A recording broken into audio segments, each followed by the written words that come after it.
Now, back to Felina dito sa TV5.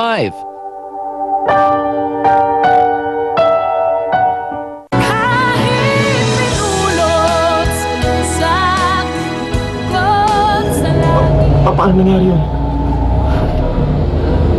Sabi ni Felina, nagpapalit ang anyo niya pag nagpapalit mula liwanag sa dilim. Hindi mo pa nakikita ang bilis at flexi ni Felina. Malapusa talaga. Sigurado, magiging main attraction siya doon. Kaya tara na, tara natin siya. Tara. Ano mo attraction? Saan niyo ako, Dad?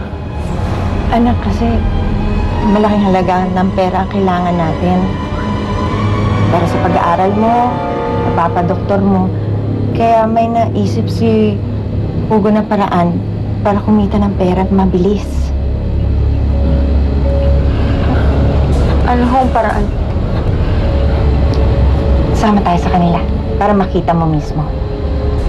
Huwag ka mag-alala. Sasamahan naman kita eh. Magtiwala ka lang sa akin.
Ladies and gentlemen, let's all get to meet the ladies who will compete tonight. Firstly, on my right, Baby Tattoo.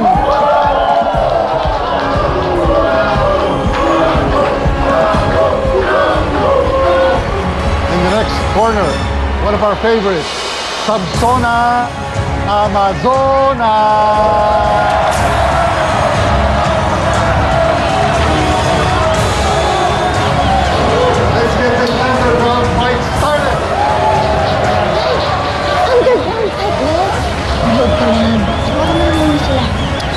Panoorin mo lang kasi dito ka namin ilalaban.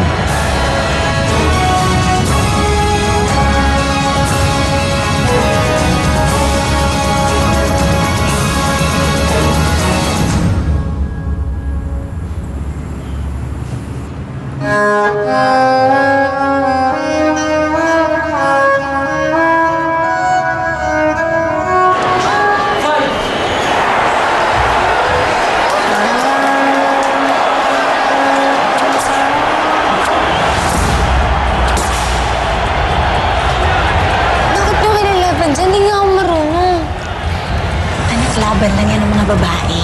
Panoorin mo. Arte lang yan, kunya-kunyari. Mga lalaki na inuupakan mo. Mga babae lang yan, kaya-kaya mo yung mga yan.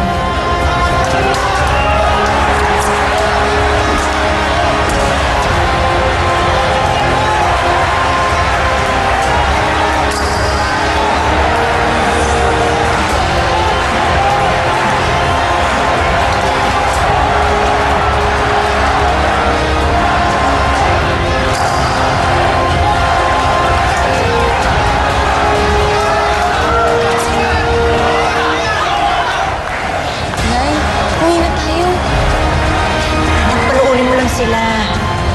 Tingnan mo kami, babae lang. Sir Hugo, kung itong dalawa lang ilalaban niyo kay Felina, sigurado gugulpi ni Felina ang dalawang yan. Jericho, relax ka lang. Papainit pa lang yung dalawang yan.